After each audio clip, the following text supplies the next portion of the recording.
Are you looking for the best 2024 NFL Week 18 DFS advice around? Then get ready for the live Week 18 IDP Plus DFS podcast.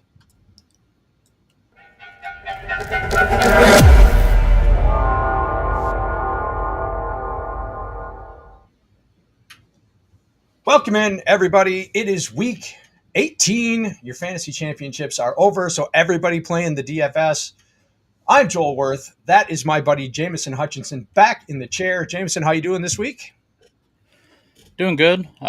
Sorry for the holdup. We had technical issues, so now I'm in my wife's office. If you're wondering, with all the books and the pretty colors, but settling in. It's incentive week. Seems like everybody's finally getting on board with figuring out all these incentives. We'll talk about Mike Evans, the one that everybody seemed to love this week, and all the other good stuff. How are you doing? Doing good. It's a fun time, right? The playoffs are about to start. We get through Week 18, and then we'll fire that up. But yeah, we got to get to Week 18, so let's get to it. We got a big slate today. Not all the games matter. There's only one game between two teams that have something to play for, but we'll get to that one very, very late in the show. 8 games early, 5 games late, and then the Sunday night game on FanDuel. So let's start with the early slate. That is let's start with the Panthers at the Falcons. Atlanta, one of the teams that actually has something to play for. In this game, let's see. The Carolina Panthers are 7.5-point road underdogs. The total is 48.5, so pretty high total. There's a lot of low totals today. So this is probably a game. Just you can go by the totals. This is a game you're going to want to attack. 20.5 implied total for the Panthers and 28 implied total for Atlanta. One of the few games that we're going to be hitting for DFS. What do you think, Jameson? Yeah, it's all about Mike Evans, obviously. It seems like all the Buccaneers stuff is getting pretty steamed up. We got Baker Mayfield, who's looking to be in a pretty prime spot against this Panthers defense that is just giving it up to everybody. I know Bucky Irving is a very Carolina, Atlanta. That's my bad. See, I am so messed up. I'm just sitting there, just already thinking about Mike Evans. But I'm talking about the Falcons Can't here. wait to get to Tampa. Bijan Robinson, obviously in a prime spot, who's been, like I said, the Panthers just been giving up to it. I was talking about the Panthers and the Buccaneers last week. So, but Right. for the Falcons here, Michael Penix hasn't been running much for a guy that some people might be on as far as quarterbacks this week in DFS, but Drake London obviously is in a really good spot. If the Buccaneers somehow lose, I mean the Panthers will end up, or not the Panthers, but the Falcons will end up in the playoffs. So as long as they win and take care of business here, I think Bijan's stuff is getting like really, really pricey here. So let me check real quick with Bijan. Over on FanDuel, he ends up 9,200. So, and then DraftKings, it's going to be about 8,500. So it gets very pricey really quick. It seems like, especially in cash games, a lot of people are going to try their best to get up to Bijan. And then the rest of the game, I'm just not really sure. Adam Thielen has done really well. Seems like every single week this year. And then Adam Thielen. The one guy I do want to talk about is Miles Sanders is back. I don't know if anybody's thrilled to play him. But the running backs in Carolina are just lack thereof. I mean, you got Blackshear. Seems like a lot of no-namers. So Miles Sanders probably a dart throw GPP play this week. Yeah. In any other week, he'd be kind of interesting, but there's just so many low-end guys that are going to get some run this week that I just can't get on board with a guy who just hasn't played at all this year. So, yeah, I mean, it's a good point. He's someone you want to keep in mind, but, man, there's going to be so many options at running back this week that are really tasty that I don't know if I can get to Sanders. Bijan is the most expensive player on DK with Barkley unlikely to play. So, yeah, he's very expensive, but he's absolutely killing. I think he's got 6 touchdowns in the last 4 games. We're starting to see the Bijan Robinson that everyone kind of expected coming into the season, getting that Todd Gurley kind of workload in that Rams system. So we're starting to see it, but yeah, he is very expensive. I do like Drake London this week some. I think he only had 5 targets that first game with Penix, but that kind of kicked up to 7 last week. So I think he's getting more involved. They're starting to find some chemistry. So yeah, I do like him, especially against Carolina. That's like, Baker, had 5 touchdowns last week, just absolutely torched them. So Yeah, definitely like him. Sounds like Darnell Mooney is not going to play. So that, if you've got any lineups that you tried to sneak him in, make sure and get him out because it sounds like he is doubtful to play today. All right. That's all for that. Yeah, and I do like Thielen on the other side, but that's Bryce Young is, I guess he's playable, but he's not someone I'm super excited about playing. No, they had a good run. I know Thielen has been catching touchdowns, but it's still just really hard to really. So it's a weird slate to where we've talked about correlation and game stacking all year. We got a lot of guys hurt. We got a lot of cheap guys. I just don't think you outside of the FanDuel night game, which we'll get to later. I just don't think a lot of these games need the ultra mega stacks because it's pretty one No. sided. One team going for it, and then the other team ready to pack up and be done for the season. Yeah, I mean, this is one of the games that you could because it does have the very high total. It has the highest total of the slate of the main slate. Um, I'm trying to see what's a Tampa total. Tampa total is 45. So yeah, this is the highest total game on the DK slate. Obviously, the Minnesota and Detroit game is it just kind of blows everything else out of the water. So, all right, let's move on to the next game, and that is Houston at Tennessee.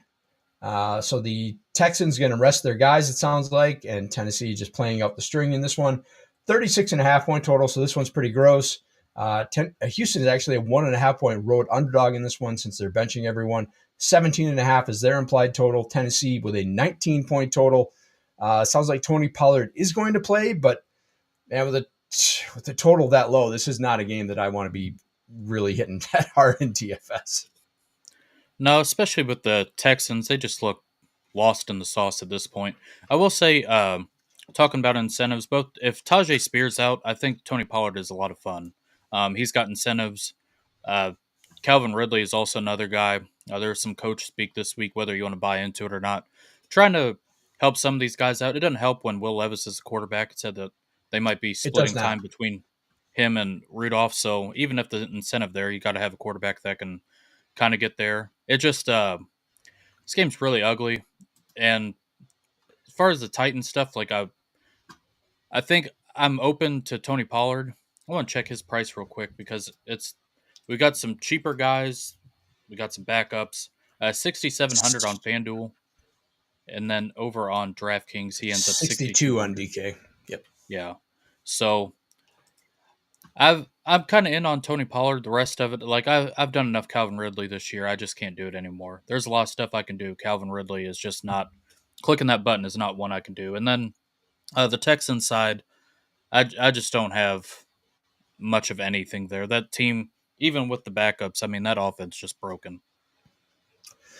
Yeah, I think this is going to be a theme throughout the show is that the teams that are resting their guys, the playoff teams that have nothing to play for, I don't I don't want to touch any of these guys. And there's just so many better options that I just don't even want to touch it. Yep.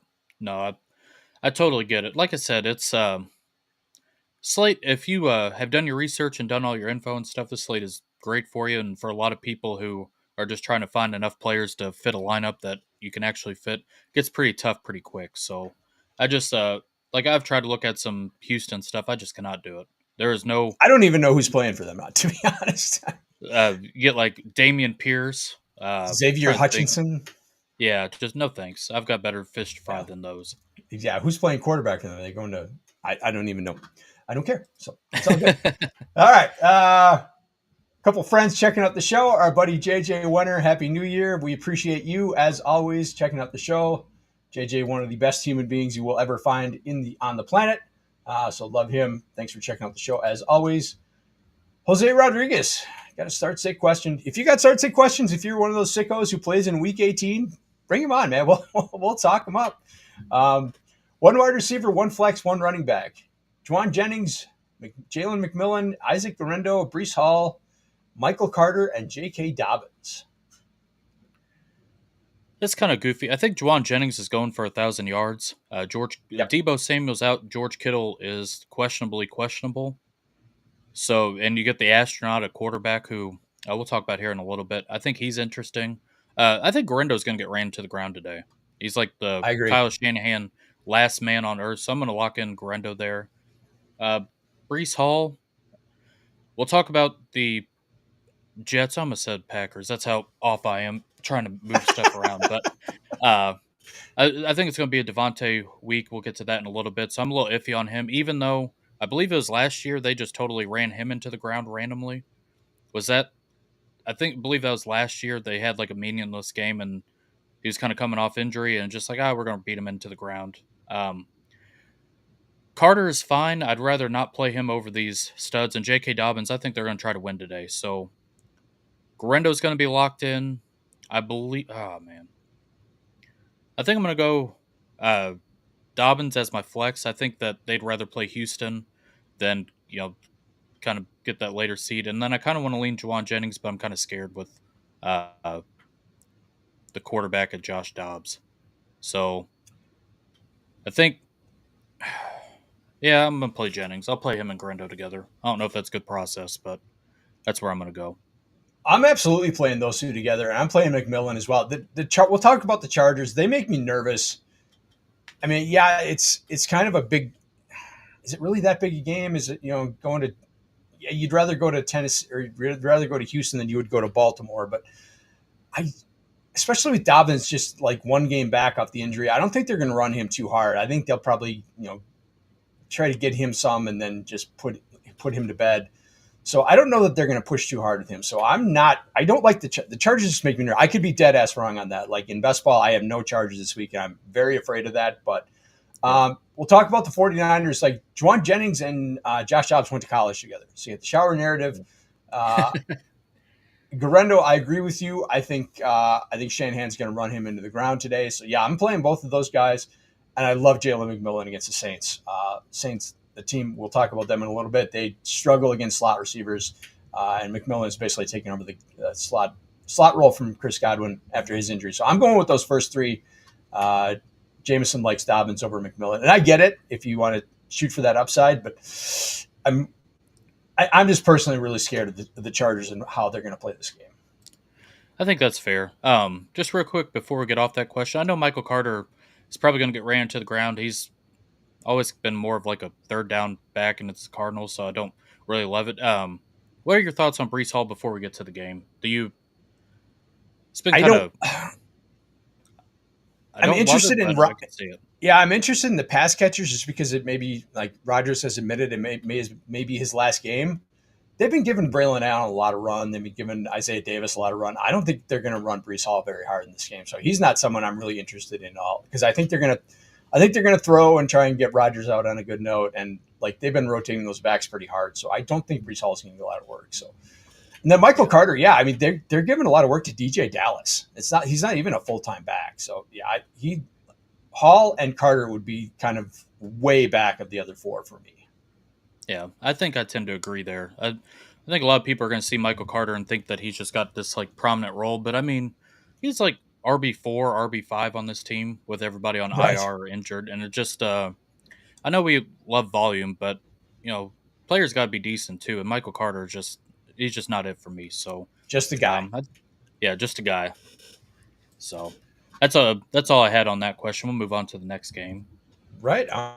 All right. Let's get on to the next one. This one is just absolutely gross. The Giants at the Eagles. The Eagles are not going to play their starters, obviously, and the Giants are still 2.5 point road underdogs in this one. Total is 36, which is very gross. Again, 19.25 implied total for the Eagles, 16.75 implied total for the Giants. Even so, I'm still interested in Tracy and Malik Neighbors. How are you feeling about this one? Yeah, I'm interested in both of them because it just seems like the Eagles are playing uh, backups across the board. We just saw Drew Lock last week, excuse me, have the one of the top EPA games ever against the Gus Bradley Colts defense. I won't get into that spiel, but I mean, Drew Lock's really putting on. So you get Malik Neighbors going up against a bunch of backups. It seems like a pretty good process. Tyrone Tracy's had his fumbling issues. I like both these guys. I mean, you didn't think they had a ceiling until last week when they just absolutely destroyed. Now they're going up against backups. I think both of them are viable. I don't think you want both of them. I'd probably just No, lean Malik Neighbors because I think there's some other running backs I'd like to get to, but I think Malik Neighbors honestly is a really strong play today. I also think a lot of people are on it though. Yeah, absolutely. Yeah, I'm not playing both of them in a game with a when they have a 16.75 implied team total. Even though I think Philly is going to rest most of their defensive guys. But I mean, you look at Neighbors' target total since Thanksgiving 13, 10, 14, 14, and then only eight, but he put up 170 on those on those eight targets. So he's been absolutely killing it down the stretch. The complaint was he wasn't scoring touchdowns. He broke that streak last week. So yeah, I do like him quite a bit. He's one of my favorite receivers this week.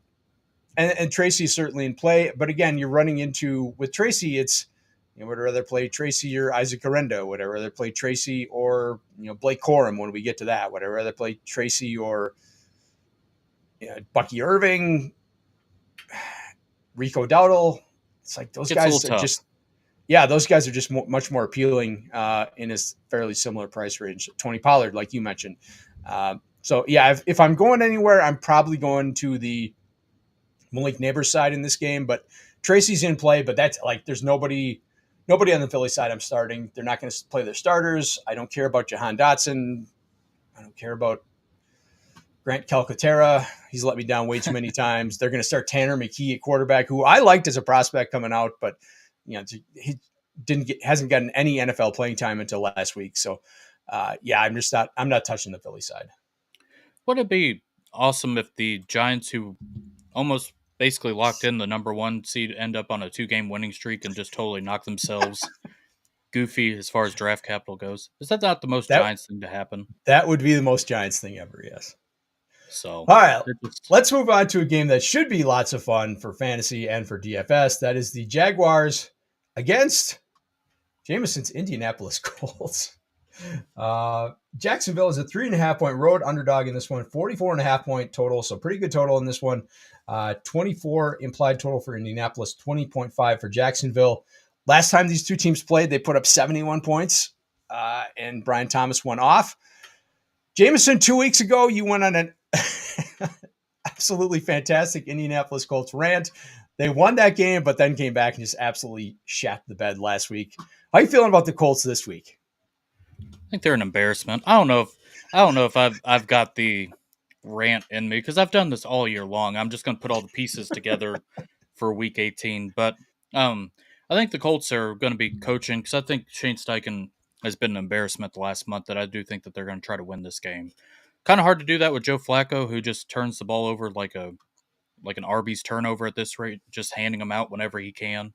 It's it's embarrassing, but you get Mac Jones, who I think honestly is in a pretty good spot. Brian Thomas Jr. he's not just flashed his ceiling. I mean, he's had it every single week. I mean, he's like 100 yards and a touchdown. The way that he's playing, I like Thomas Jr. a lot. The Jaguars have had the Colts number for like the last decade, and it doesn't matter who's playing, doesn't matter what quarterback. Um, Thomas ends up 7,300 on DraftKings, and he ends up on FanDuel 8K. So he's in an awesome spot. A lot of that just Smash. because the rest of the wide receivers in Jacksonville are hurt, retired, gone, on IR, that sort of thing. I need to apologize to you.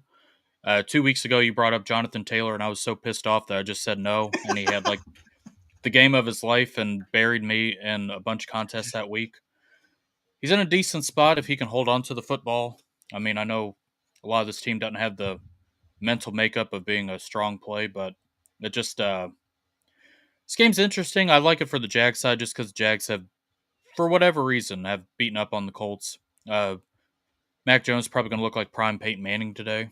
Him and Brian Thomas Jr. will probably be Tom Brady and Randy Moss in that one big season that they had together against Gus Bradley's defense or lack thereof. So um, I think some people are going to play the Flacco doubles. I just don't think it's viable. This pass catching core kind of stinks. I know a lot of people like Josh Downs when Flacco's in there. I just don't think it makes much of a difference. But I just think this Colts team sucks, and I think they're an embarrassment. And I think that they should burn it all down and move the franchise again. That's kind of where I'm at with Ooh, things. Yeah, where do you want to move him I, to? I whatever depth of hell will accept them. I don't care. I just after last week, I mean, Drew Lock last week had such a great game that he was on like a top 10 list with like '07 Philip Rivers, like Peyton Manning in his heyday. like Tom Brady, those EPA games that are just out of this world, where he might as well went like 40 for 40 with 7 touchdowns against the Gus Bradley defense that I've talked about every single week. Is probably why people get tired of it, and when they hear the Colts, it's just like they put it on mute for 5 minutes and come back once I'm done. But it's just like it's embarrassing. There's 100 million billion people in this world, and Gus Bradley is the one who gets employed to coach his defense. The They great had thing player. about it, I was going to say one more thing, and then I'll let you talk. But the linebacker Zaire Franklin went on a podcast, and he said they were going to put it on the Giants. Giants were an embarrassment. He missed like 8 tackles. I mean, it's just. And then he came out and apologized this week. He should have kept his mouth shut. Well, no shit, Sherlock, moron. So that's what I was going go to say ahead. about Drew. No, that's what I was going to say about Drew Lock is like all of it came on run after the catch. You had that huge Neighbors play. You had the Darius Slayton play. It was like he had one of the greatest quarterback days of all time. It was just because the Colts couldn't tackle. It was hilarious. They haven't been I able was to thinking of you the tackle all entire year. time. No, and I mean Brian Thomas Jr. is going to look like Megatron out there today. They're going to inflate him up. He's going to end up being like 6'6". He's going to be fast as hell. I mean, 2 touchdowns, 3 bet the ladder on touchdowns. I don't know how high the ladder gets, but if it gets to like 7 or 8, just bet it. I mean, even they're going to make Travis Etienne and Tank Bigsby look viable. I don't even know if they're playing. They're full time schedule, but I'm 2 touchdowns each. It's embarrassing. So I'm with JJ. I love hearing James go off on the Colts. this is me being Yeah, polite. I've had a good morning for the most part outside the technical difficulties. I just all Jaguars will be in the Millie Maker today. We'll put it that way. yeah, I love Brian Thomas Jr. this week in the article, this top plays DFS article this week. He's right there with Mike Evans for me, and obviously at a much cheaper price point. So I think Thomas Jr. is an absolute smash this week. And yeah, Flacco's going to play. Richardson is out with the back issues. I don't know what to think about the Colts. It's like Jonathan Taylor. Like I got to thank the guy because he won me $800 on Underdog last week, but he hurt his ankle kind of late in the game, and then you saw that 2-point conversion when he was supposed to take that pitch, and he just like the ball went right through his arms, and he didn't even look like he was trying. So, like, is he healthy? I don't know. Is he ever healthy? I know. Well, that's true, but yeah, I mean, a lot of people are really in on him and saying he's one of their top plays at running back this week. I'm really afraid. Like, it should be an absolute smash spot for him, but like if he's dinged up a little bit, are they going to play him? If he trips and re-injures that ankle or tweaks that ankle, are they just going to pull him? He makes me really afraid this week, even though like it is a very good spot for him. Yeah, it just he hasn't really showed up until the fantasy playoffs, which is kind of funny how that works out. One smash bet before we get off this game because I'm going to have an aneurysm if I keep talking about it. But I know the Jaguars. I know the Jaguars defense has been terrible, but anytime touchdown, first touchdown, pick 6 from Joe Flacco to start the game. Go bet those. You can thank me later. I like send that. Send me a Venmo tip, whatever it takes. I don't care. This team sucks. I'm ready for the season to be over for the Colts. I'm tired. They make me embarrassed to live in Indiana. I'll just put it that way. There's more embarrassing stuff being in a cornfield, all that stuff. But I mean, being in the same state as this Colts franchise is just embarrassing. But we will move on to greener pastures. Let's move on to the Commanders and the Cowboys. The Commanders have playoff positioning to play for, so they are going to play their starters in this game. So they are 7-point road favorites over the Cowboys, who just got absolutely demolished by Philly last week. Quote Micah Parsons, if it wasn't for the scoreboard, that game was pretty close. 44-point total in this one, 25.5 is Washington's applied total, 18.5 for Dallas. This is one of my favorite games of the day, Jameson. How are you attacking it? Yeah, I like it as well because I don't think as many people are on it as they should be. I mean, Dan Quinn has came out every single day this week and they said they were going for it. We know that Jaden Daniels has this awesome ceiling. I would know because I lost to Zach Ertz 2 touchdowns last week in overtime. It cost me a nice chunk of change. So, I mean, Zach Ertz ends up being viable. Terry McLaurin, let me check McLaurin's price real quick. You obviously know that Jaden Daniels is one of the top quarterbacks. He's like second highest. McLaurin is 7,400 on FanDuel, which is pretty much mid price, and then 6,800 over on DraftKings. So I like this game a lot. On the other side, it sounded like Trey Lance was going to get some run. I'll believe that when I see it. I don't know why they traded a fourth round pick if he's going to sit on the sideline when they could see what he's got. But Rico Dowdle, they just got rid of Zeke. Seemed a little bit late on that front, but Rico Dowdle, Couple I years. mean, yeah, to say the least. Rico Dowdle ends up in a really good spot too. I want to check his price um, here, but 5,800 over on DraftKings, and that's going to be pretty cheap over on FanDuel too. 7,100, he's in that mid tier. I mean, he can get 20 touches easily, and I can't really tell. It seems like Jerry Jones has talked about Mike McCarthy being safe, but Jerry Jones is also an old senile man who might just flip on a dime. So we'll see how the Cowboys kind of show up the rest of the game. But I do like a lot of the stuff on the Commanders side, especially in a week like this. If you get a head coach that says, "Hey, we're going to play," I'm going to follow that basically to the bank. Here's the one thing that concerns me with Terry McLaurin, and I do think he's a great play. And I wrote up in the quarterback, the top plays this week are Jaden Daniels and Baker Mayfield, and that's it. There's some lower price guys, but if you want to go to the top, they are the two smash plays. McLaurin, he had one catch for 5 yards last week because AJ Terrell was shadowing him, and eliminated Zacchaeus went off. Like Dallas did the same thing with AJ Brown. They put Deron Bland on AJ Brown, and Devonta Smith went off. So this could be another Olamide Zacchaeus smash spot. So I like that Jaden Daniels Zacchaeus correlation. If you want to throw Zach Ertz in there again, because I think this game could play out kind of very similar to the way the Atlanta game played out last week. Yeah, I was going to bring him up too as a kind of a flyer here. 5,800 on FanDuel, and then on DraftKings, he ends up 4,500. I mean, he's kind of shown up the last two games. I mean, 23, Yeah, he has 24. I've seen scoring my dog touchdowns. Jameson Crowder get some run. I mean, what a blast from the past and Jameson Crowder. So, like I said, I think I'm he's going like to 46 years old. probably a little older than that, but he's still getting it done. We don't discriminate on age here, even though I just No, called no, Jerry Jones a old senile man, but it's all good. that this is Uh, this is also true. but like I said, I don't think. Obviously, this will have a little bit of ownership, but I don't think people are going to play this as much as they are. Obviously, the Buccaneers stuff we'll talk about a little bit, and some of these other plays, but like FanDuel, everybody's going to play the Lions game, rightfully so. But I think this is a way to kind of get different. It shows that ceiling too, because both these can go back and forth. It's a division game. They hate each other.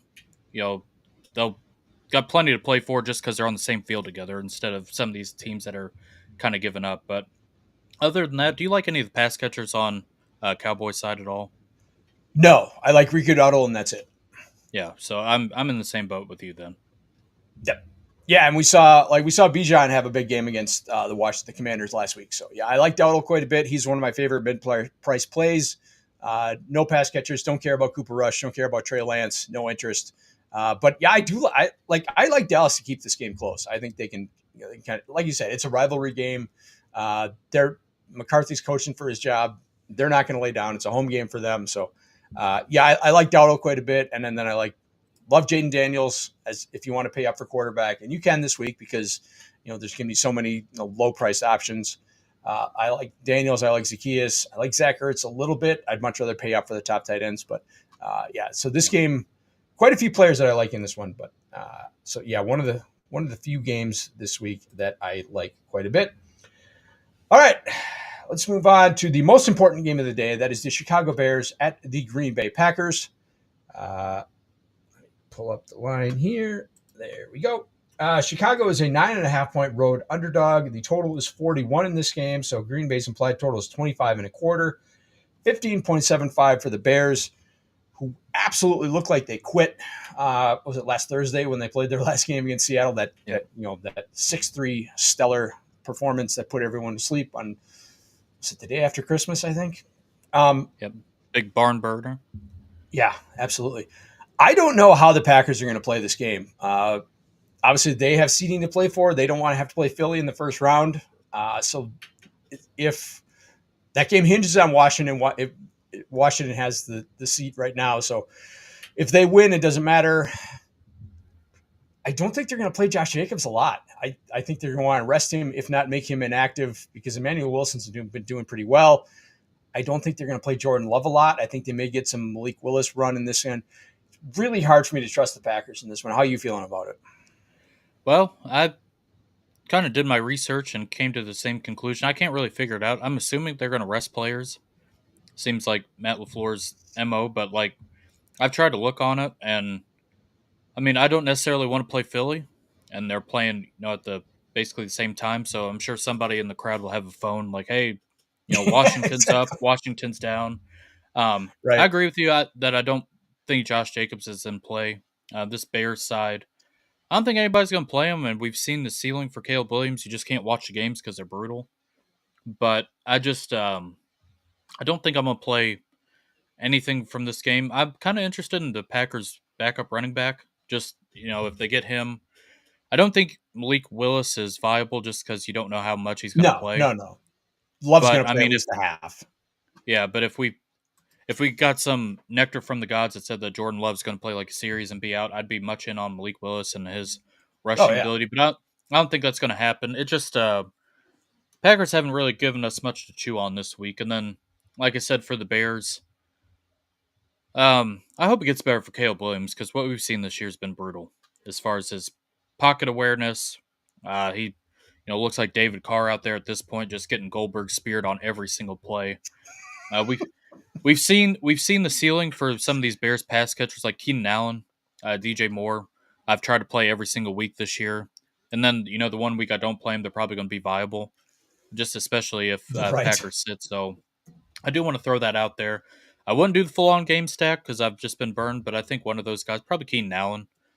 He's talked that he might hang it up, or if he doesn't, he'll come back to Chicago or go back to LA. I'd probably lean Keenan over DJ just because the targets probably more of a DraftKings play than FanDuel. But there is some other different players that I think other people go to.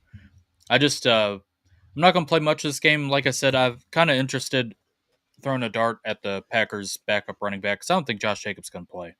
Manuel Wilson. Yeah. I don't either, but here's the thing. If he is active, like Chicago's run defense is pretty bad. I could see, like, remember Isaac Guerrero did to them a couple weeks ago. I could see him putting up a couple touchdowns and a half, and then just being kind of a leverage spot because nobody else is going to want to play him. So that's the only thing I'm kind of interested in. Like you said, if we find out that they're just going to bench Jordan Love, which I don't think is going to happen, then yeah, I would absolutely love Malik Willis. I think he would be an absolute smash at his price. But if you're a couple of years ago, back when they had clinched the home field advantage back in 21, they played their starters a half in Detroit. And LaFleur has been really cagey about what he's going to do, but he did say he wanted to, he wanted to go for the win. He wanted to get his start. And like, he wanted to go off on a good note because they looked like absolute dog shit last week in Minnesota. They did not play well. The game got close at the end, but they did not play well for basically 3 quarters. So I think he wants his team to put out a representative game before they hit the playoffs. So I do think I think it's probably just going to be they're going to play their starters for a half, and that's like for DFS. I just don't want to. I don't want to be involved in that. Yeah, I don't blame you. It just caps the ceiling. Hopefully, some of these teams are just going to hope they can get it to a big lead as soon as possible. What the Ravens didn't do Yeah, yesterday, and then just kind of shut down operations. So I don't think I'm going to play much of this game, but I do think it's kind of a sneaky spot that will probably go overlooked just because there's a lot of uncertainty there on one side, and the other side's just been terrible. yeah. I'm just trying to check Twitter and see if there's anything that's come up, but I don't on the There, Packers I've side not. because I've tried. I've not seen anything either. So I'll give Lafleur a call after the show, and if we okay, find anything, I'll send it out to Discord. How's that sound? appreciate that. That's yeah. If you got that connection, hit us up. All right, let's move on to probably the fantasy game of the day, and that's the Saints and the Buccaneers. New Orleans is a 14.5-point road underdog in this one. 45 points is the total.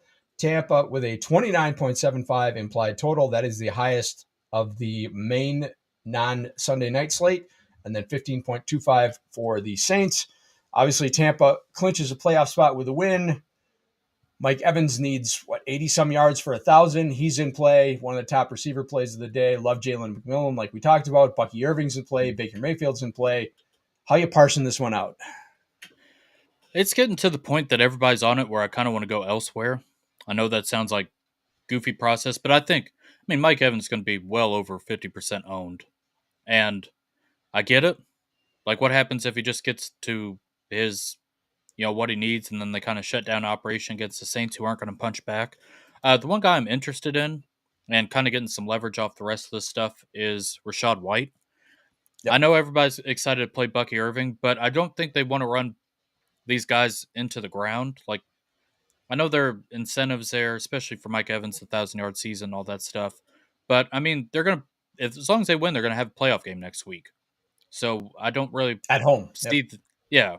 So I don't really want to see them trying to run Bucky into the ground, especially with the injuries that he's had. So I'm kind of interested, honestly, really interested in Rachaad White. Um, Hoping to soak a little bit of that up. I know everything against the Saints right now is a good matchup, but another guy to talk about, Jalen McMillan, has really come on the last month. He was a guy in the offseason that got a lot of coach speak.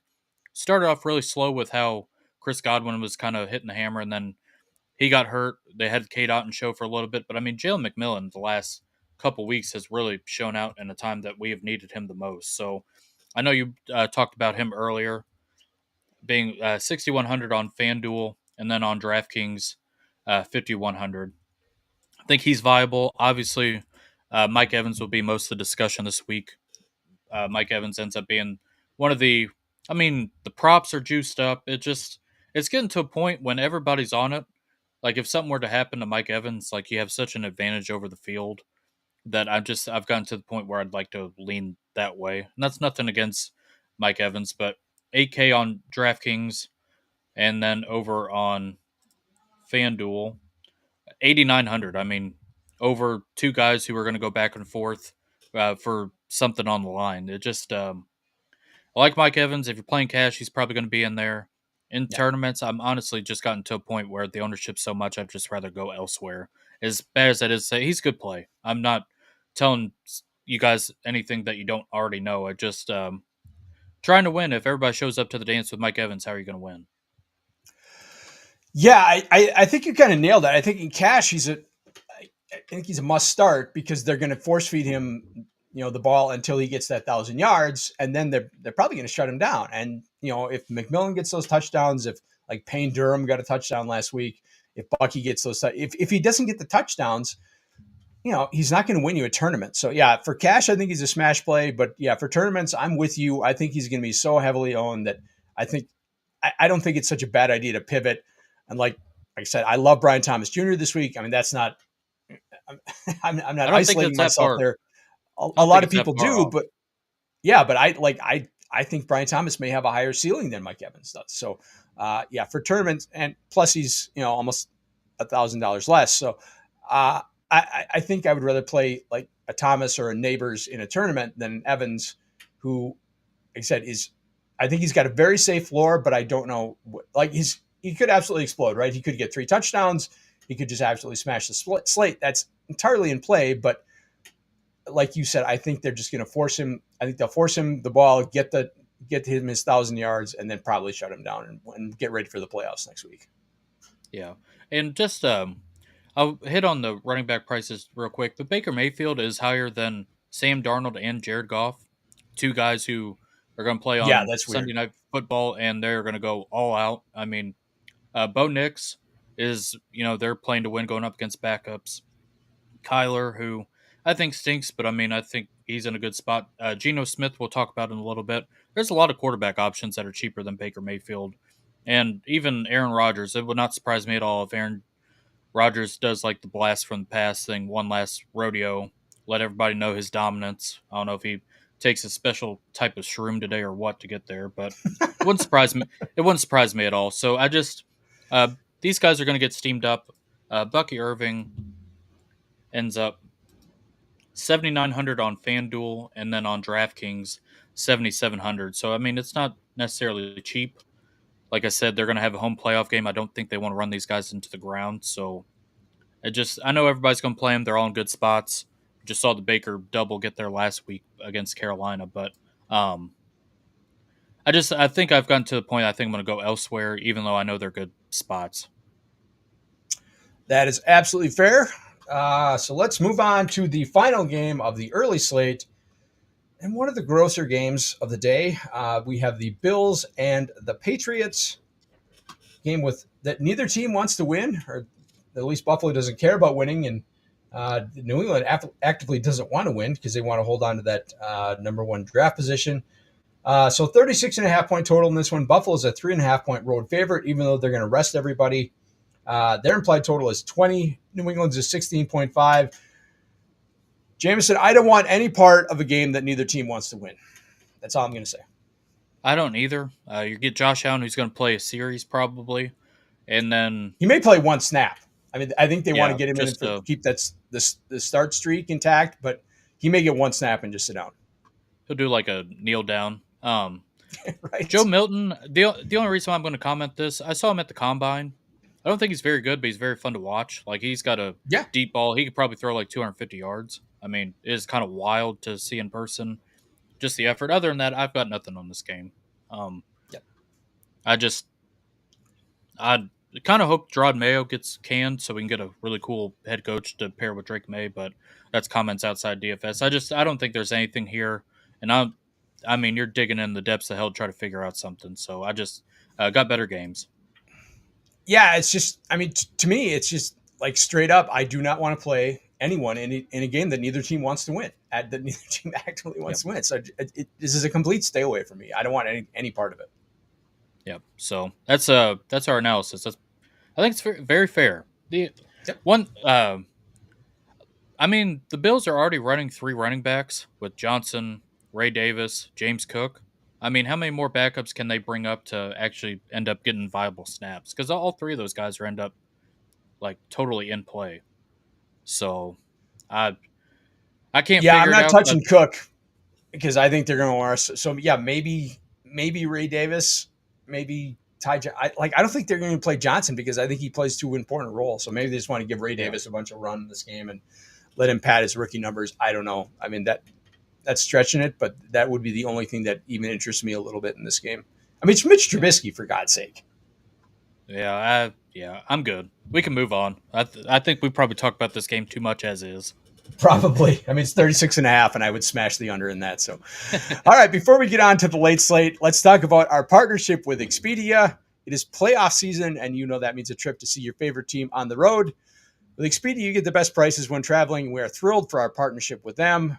If you need a flight to Tampa Bay, if you need to rent a car in Los Angeles and deal with that exciting traffic, or you need a hotel in Philadelphia and you want to go see the Packers, go to idpplus.com/Expedia and build the best package to travel to your big game.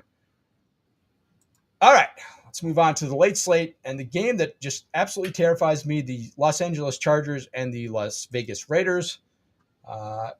Chargers are 7-point road favorites in this one. 42 is the total. 24.5 is their implied total. Vegas is a 17.5-point implied total. I just don't know what the Chargers are going to do. It's Harbaugh, so he's probably going to play his guys, but like Dobbins is coming off an injury. Ladd McConkey's dinged up a little bit. Do you trust any of these guys?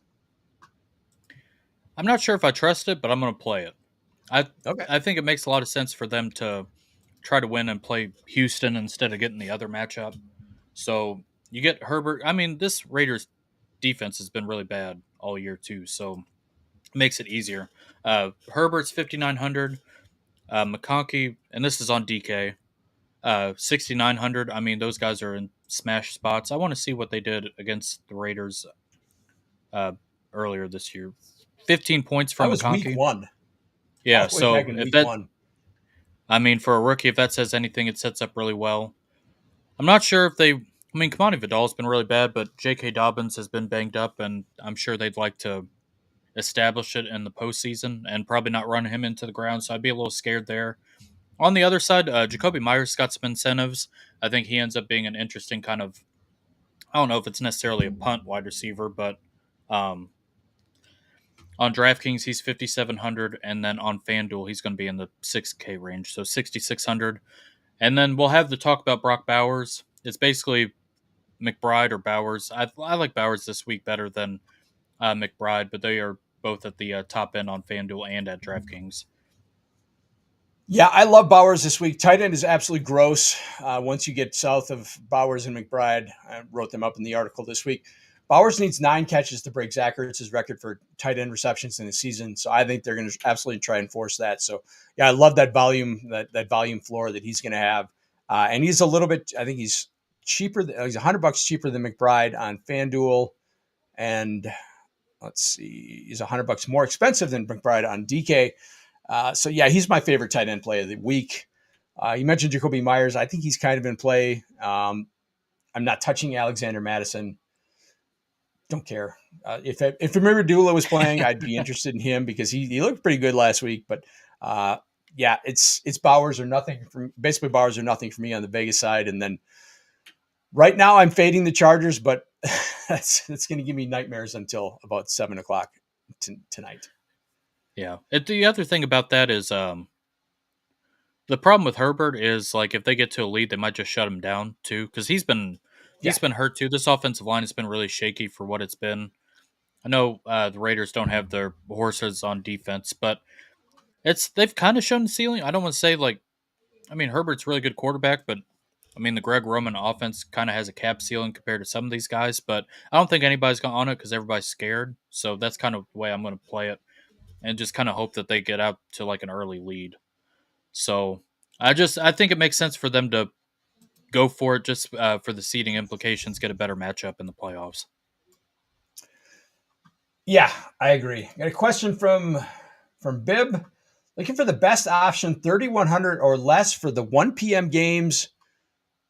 I assume that's DK because that's more than the FanDuel, or that's less than the FanDuel minimum, right?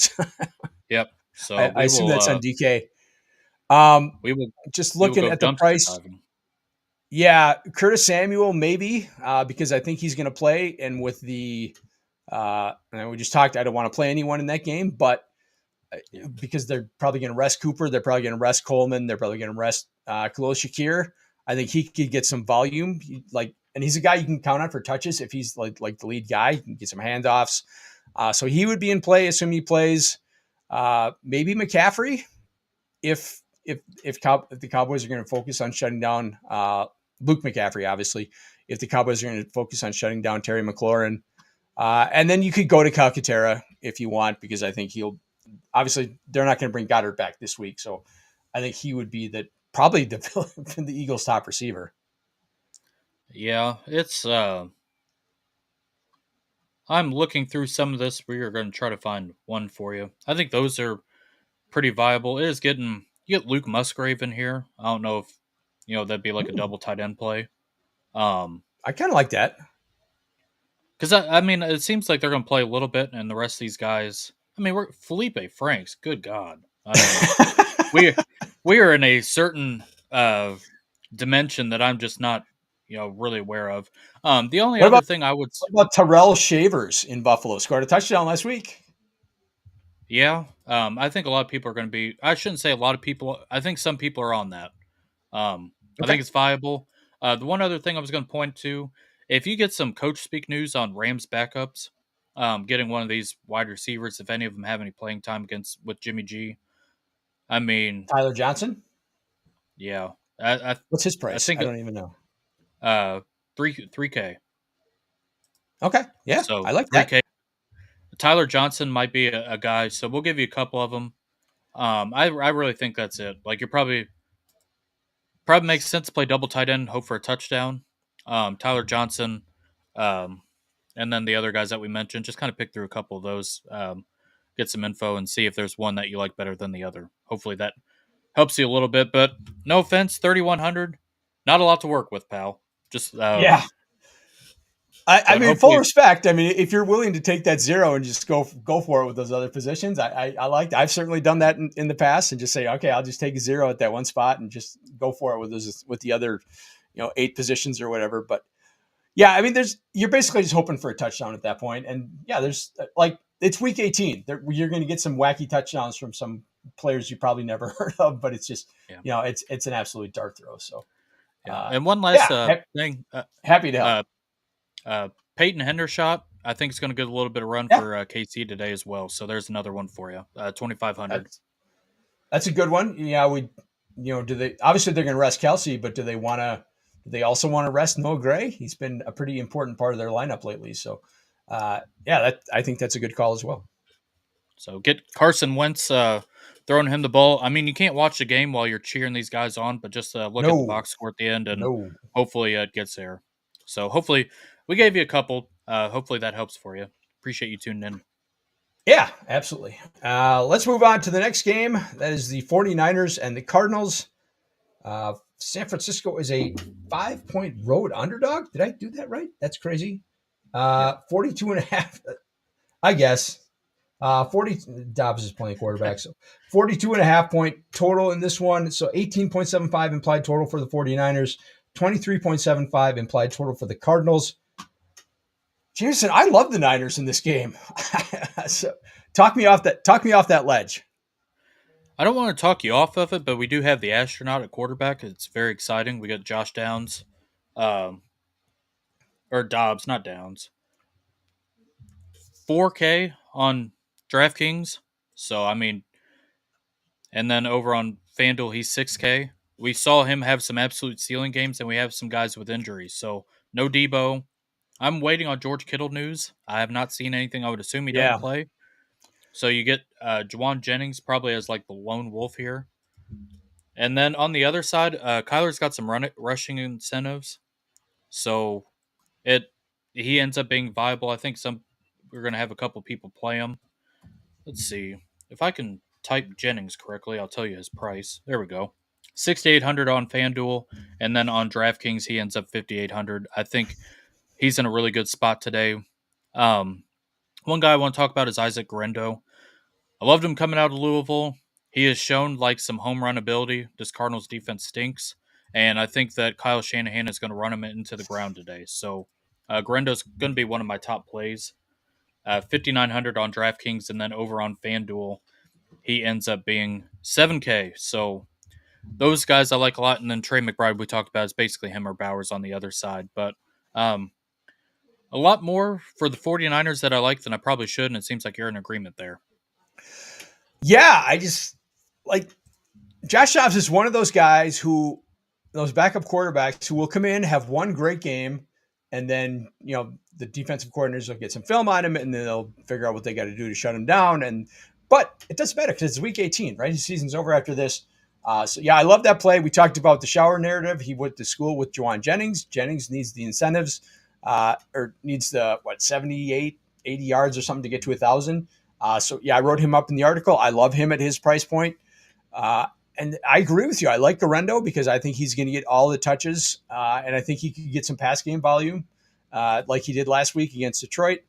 So, yeah, I love those guys. Pearsall at his price, I think he's, 4,900 or something on FanDuel. Like, Yeah. I much prefer Jennings. Like, Jennings got targeted, like, relentlessly when Dobbs came in the game. But it's not going to take that much for Pearsall to pay off that price. So, I think he's in play.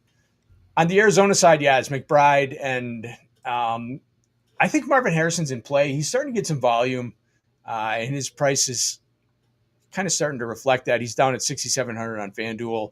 And let's look at his DK price. I can't find him. 5,500 is way down. So Yep. I think he's getting enough volume to kind of pay off that price.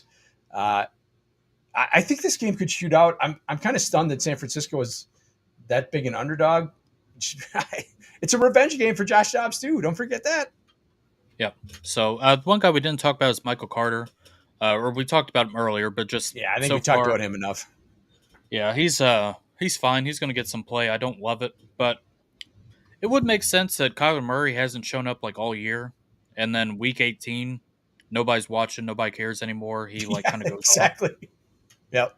I mean, I don't think there is a person under 6 foot that has burned me more than Kyler Murray this year. So I just it would make all the sense in the world. Week 18, I don't need him. Nobody else needs him. He kind of shows up and Nothing Gets on the kind of line. He goes people off. Yep.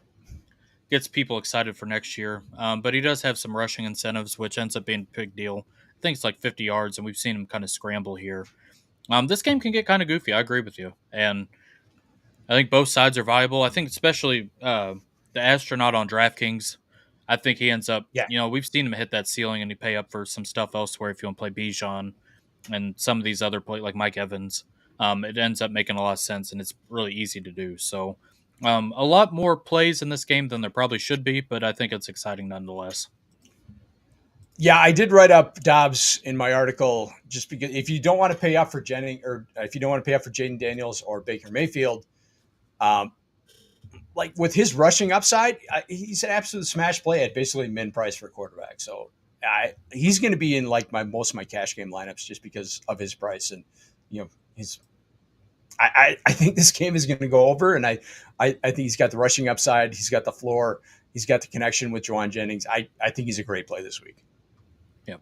So I think that is it on this game for me. I don't think there's much else, but I do want to talk about it's kind of more of like a dynasty mindset thing. Talking about these 49ers wide receivers, you get Pearsall and get Jawan Jennings. I think they're going to get a lot of run because I think they're going to be a part of the 3 wide receiver sets next year. So if you are out there, uh, kind of keep an eye on them because I think that especially today Shanahan's going to see what else that they can get, especially out of Pearsall, who's kind of quietly come on this year.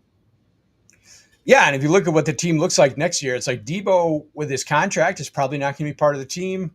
Ayuk probably won't be ready to play. He'll probably start on PUP next year because the knee, the ACL injury came kind of mid-season, so you wouldn't expect him to be ready to go from the jump. So, yeah, I think you're right. I think this like Pearsall and Jennings could be their wide receiver core next year. Obviously, they'll probably bring someone else in, but yeah, I do think Kyle Shanahan is going to want to see what he can get out of those guys when they are the starters. So I agree with you there.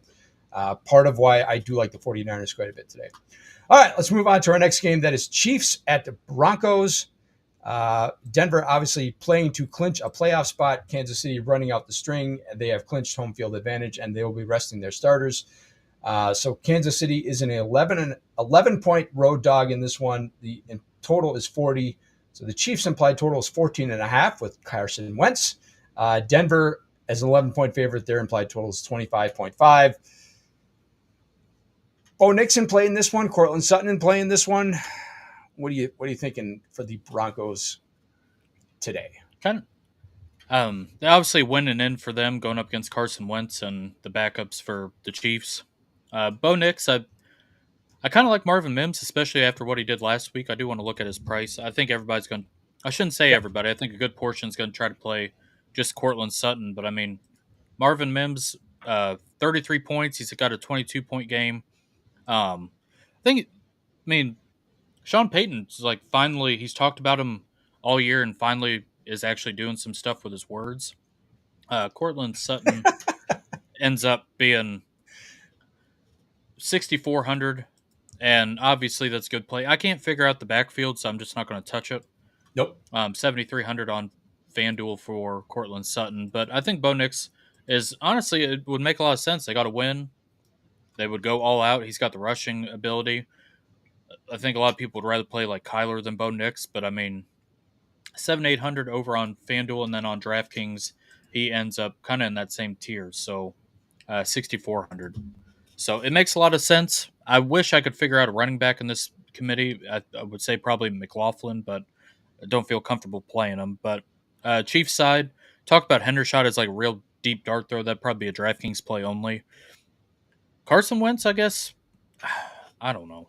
I can't do it personally, but former Indianapolis Colt, another embarrassment to the state. But I'll leave that alone. I just want to take one last shot before I don't have any more bullets to shoot. But I'm not going to do any of the Chiefs stuff on the other side. Honestly, like I don't know how far down the depth chart they go as far as sitting wide receivers because they really don't have many to begin with. So I can't really.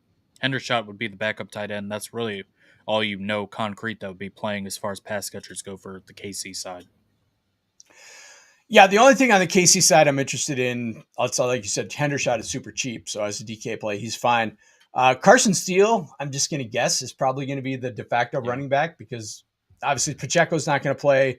I doubt they want to play Kareem Hunt in this game. He's already gotten probably more carries than he should have this season.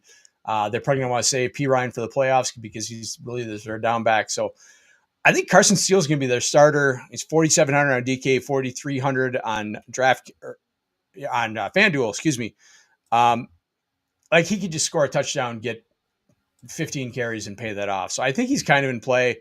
Other than that, yeah, for me, it's Knicks, it's Sutton, and it's Marvin. I got a ton of Marvin Mims in best ball this week, so I do like him. So yeah, it's who are you trusting in that running game? Nobody. Javonte Williams is not even involved. Maybe McLaughlin, but he's completely hit or miss. He's more of a passing game guy, just doesn't get a lot of carries.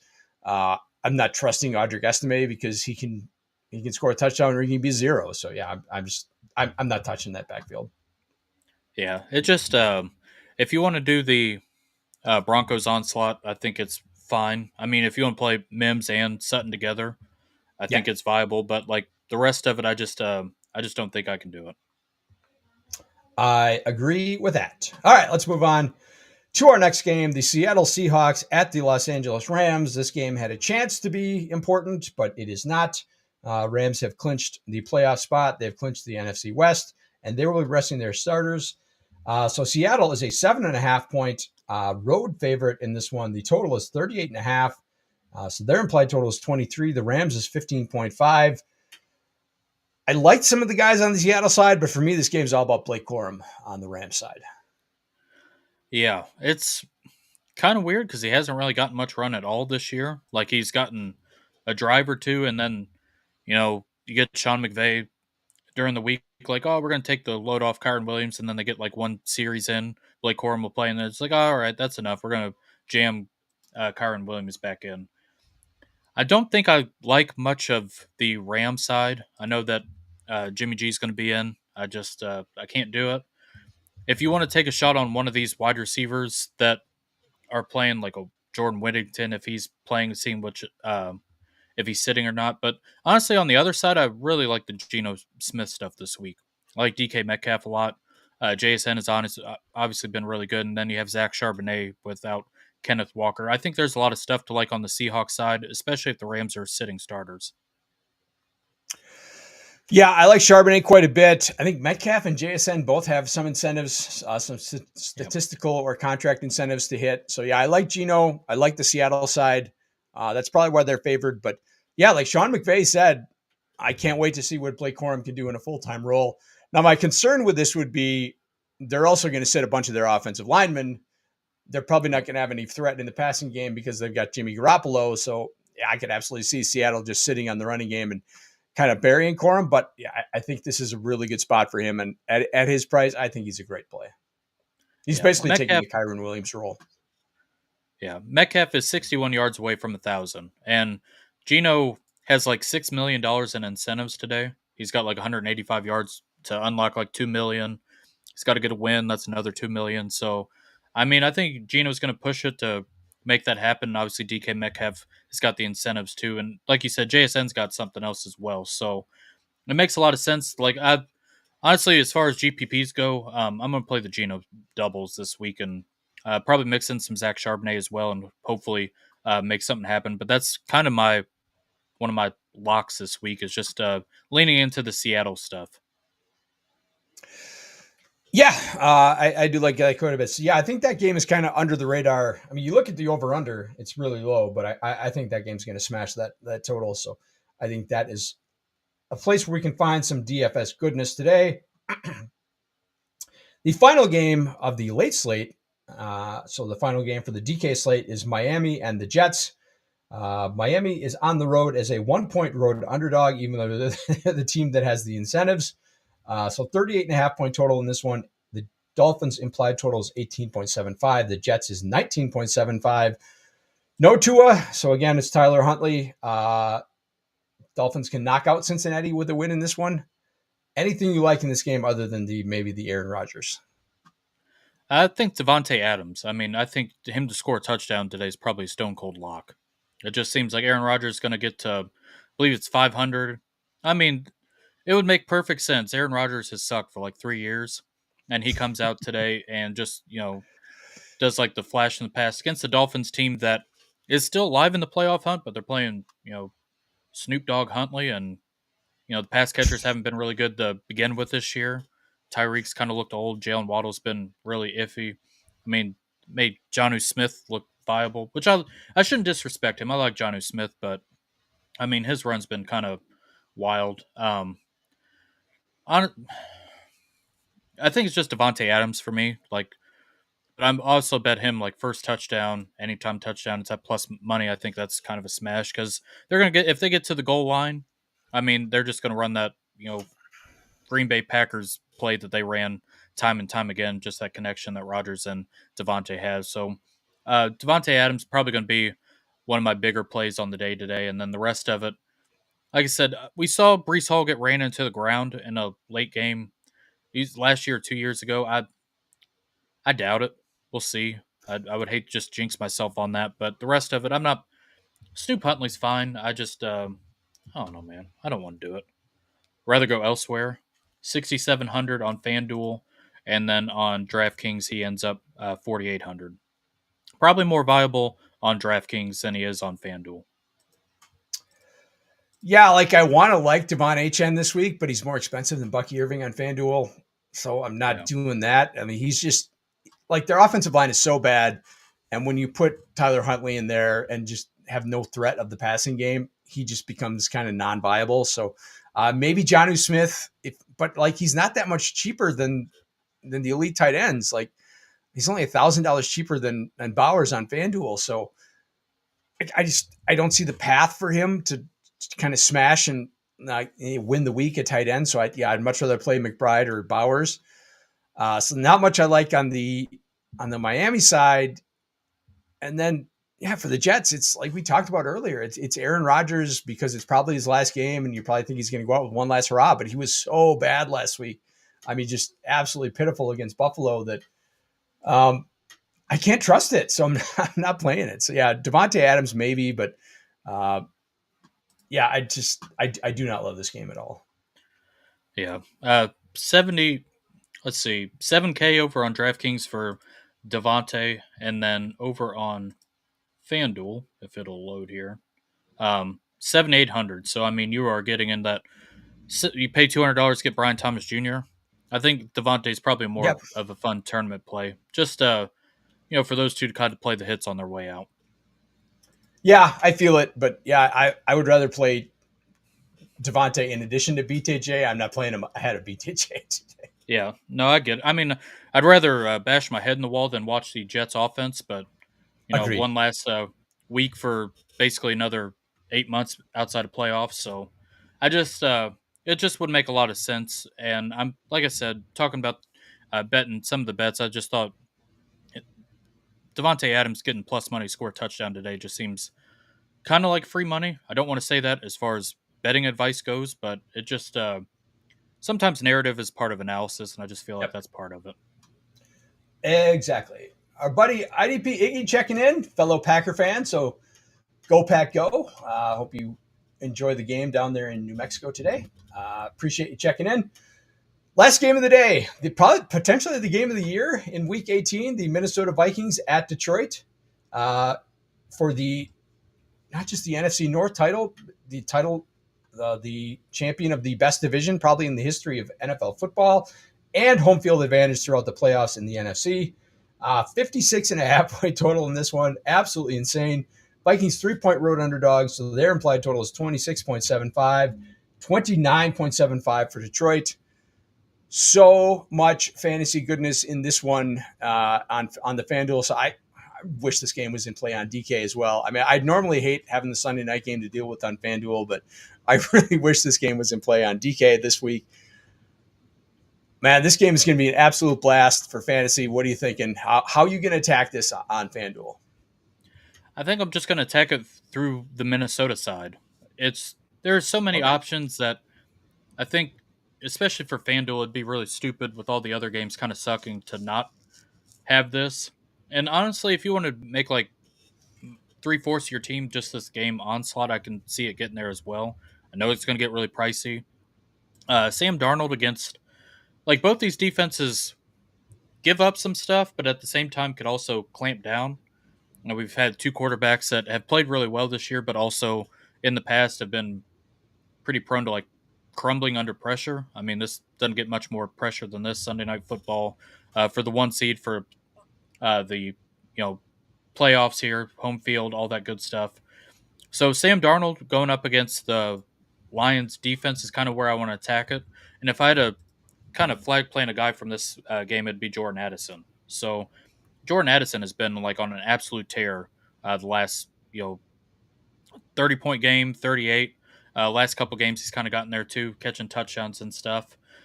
A lot of people are obviously going to lean into Justin Jefferson, who's been really good as well. But I mean, Jordan Addison's been really good right behind him. So you know, both of these guys, kind of pick your poison there. You get T.J. Hawkinson, who ends up being viable as well, and then Aaron Jones, who's been kind of iffy on that side of the football. So I'm going to lean into Sam Darnold attacking the Lions defense, who is getting a little bit of reinforcement, but it's still pretty hurt. And then on the other side, it's Amon Ra.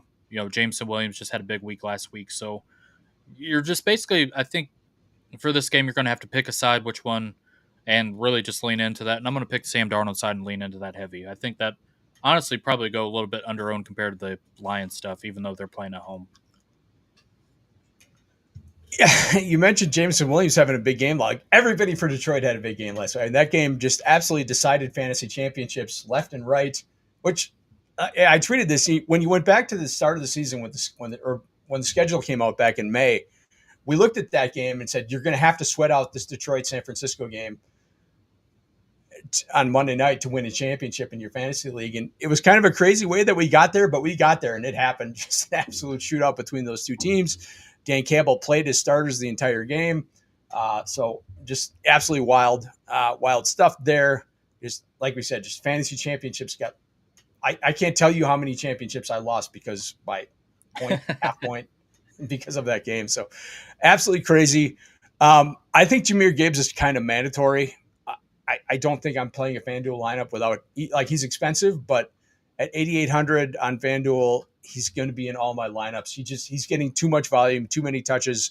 He's too explosive. I'm just not playing him. So he will be in all my lineups. And then, yeah, it's pick how you want to play it. It's expensive. Every piece is expensive, but you're going to want to have some of them. Or again, you're going to be sweating out this game, and if you go into this game with nothing on the Detroit Minnesota side on FanDuel, you're just going to watch team after team after team pass you up in the standings. So I can't imagine not going into this game with something in my lineup. Yeah. One guy we haven't really talked about, Sam Laporta, last month or so has really kind of turned it on. Touchdown last two games. I mean, at a tight end position where outside of Bowers and McBride, you're still praying for touchdowns. And then T.J. Hawkinson still has that ceiling. I know he hasn't totally shown it. Aaron Jones, I can't do it. It's just like every time I watch this Minnesota team, it seems like he's on the sideline for a quarter or a half. And he's like either fumbled or been injured or just something. So I think that'd be probably a way to get different, just not the way I want to do it. But like I would show up to say like Sam Darnold, Jordan Addison, like, and then you can have Jahmyr Gibbs, and then maybe like Laporta or Jameson Williams on the other side. The rest of your roster, you're probably going to have to punt, but like Michael Carter, some of these guys at like 4K. I mean, I think this game can get there by itself just because most of these other games don't have two teams that are going back and forth. So it makes sense. It's going to have a lot of ownership, but there's also a lot of ways to get different. Like I said, some people might just pick a wide receiver and a bring back with the quarterback. I mean, I think this week 18, I think it's a game that you could just basically full on stack if you can afford it, and then just try to find some other pieces to kind of fill in, like punt defense. I mean, there's plenty of punt options this week, that sort of thing. But it'd be really stupid to show up to the dance without any of this Lions and Vikings stuff for the one seed this week. Yeah, you mentioned defense. We haven't talked about any, but I wrote this up in the article. Just find one that's cheap that's going against a backup quarterback or a bad quarterback. So the Giants against Philly is in play. The Patriots are in play against Mitch Trubisky. If the Chargers don't play their starters, then the Raiders are in play. Yeah, there's a lot of just go cheap this week. Go cheap and pick on the bad quarterbacks. It's not going to be hard to get a cheap defense in there. Yeah, I'll give you the perfect defense this week: the Jacksonville Jaguars against Joe Flacco. That's my one last shot. So Jacksonville against Joe Flacco. Forgot to mention that. Yep. yeah, All pick right. six, all that stuff. So, but this It does seem like a regular occurrence with him. just a little bit. But this game, obviously, there's just a lot of different ways to go about it. Don't be afraid to put one or two more players than you normally would on a normal like DFS league, because this week 18 is obviously a lot different than the rest of them we've played all season. Yep. All right. It is time. That's it. We've gone through the slate. It is time for flag plants. Jameson, you're number one. I am going to go with Geno Smith. So he's got incentives. Nice. He's got a couple $1 million to play for, going up against Rams backups. I don't think a lot of people are going to play him. And if I had to pick one, I'd probably pick DK Metcalf this week over JSN. I think both are viable. I know that JSN's been a lot better than DK this year. But I just don't think a lot of people are going to play him. And I think Geno's got that ceiling as well. I know it hasn't happened this year, talking about Geno's ceiling, but on a week 18 going up against a backup defense, I mean, he could definitely throw for, 303 touchdowns and kind of be different. And it's a little cheaper to get away from some of this other stuff. So I'm going to go Geno Smith here. I think I'm probably going to take this one from you. We didn't talk about this before the show, but I'm going with Brian Thomas Jr. He was the cover boy for my article this week. Going up against an Indianapolis defense that just allowed Malik Neighbors to absolutely go off. He's been going off, just smashing, I think he's averaging 25 half PPR points the last 3 weeks. So he will be, much like Jahmyr Gibbs, he will be in pretty much all my lineups this week. At least he'll be on all my lineups. He'll be in all my lineups on the DK side because Gibbs is only in play on the FanDuel side. Flight plant number 2. Well, I'm glad I came prepared because I had him number 1 and I knew that was going to happen. So I'm just going to give a couple more, and I think they'll be different from yours. Devontae Adams is going to be one for me. Yep. I think he ends up in a spot where he can kind of go nuclear. If you want to throw a dart throw at wide receivers, I think Marvin Mims is really interesting this week. Just he's finally kind of shown that ceiling, going up against a bunch of backups. He can break, a couple touchdowns like he did last week. And then just one more. It's week 18. Just from this Detroit game, I'm just going to lean into Jordan Addison again.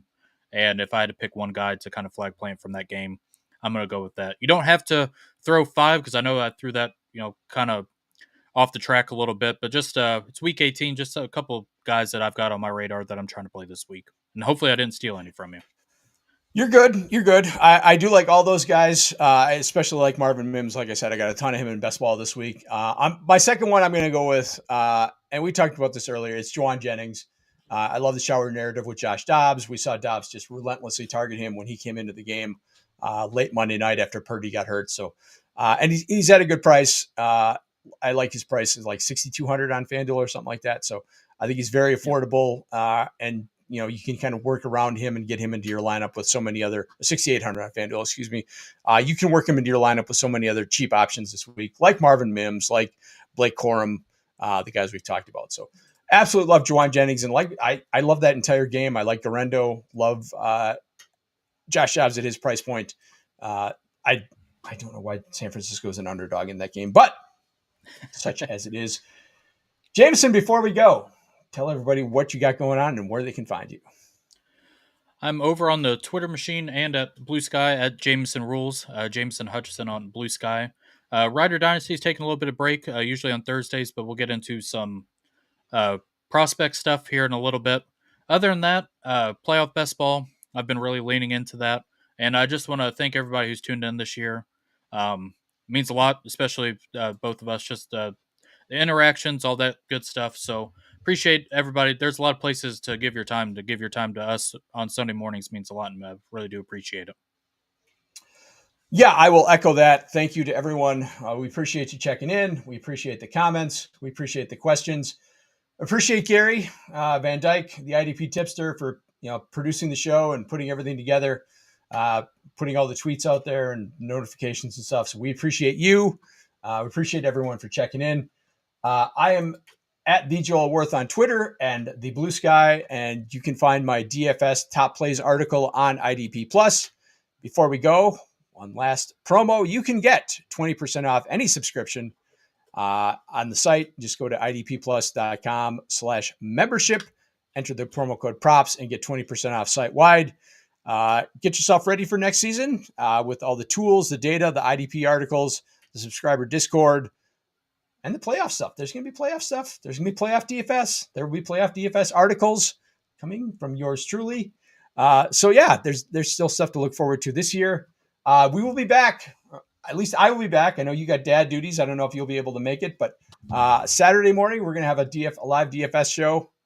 So we'll be here. So if you're doing playoff DFS, check us out next Saturday. Other than that, thank you everyone for checking in. Thank you for watching all season.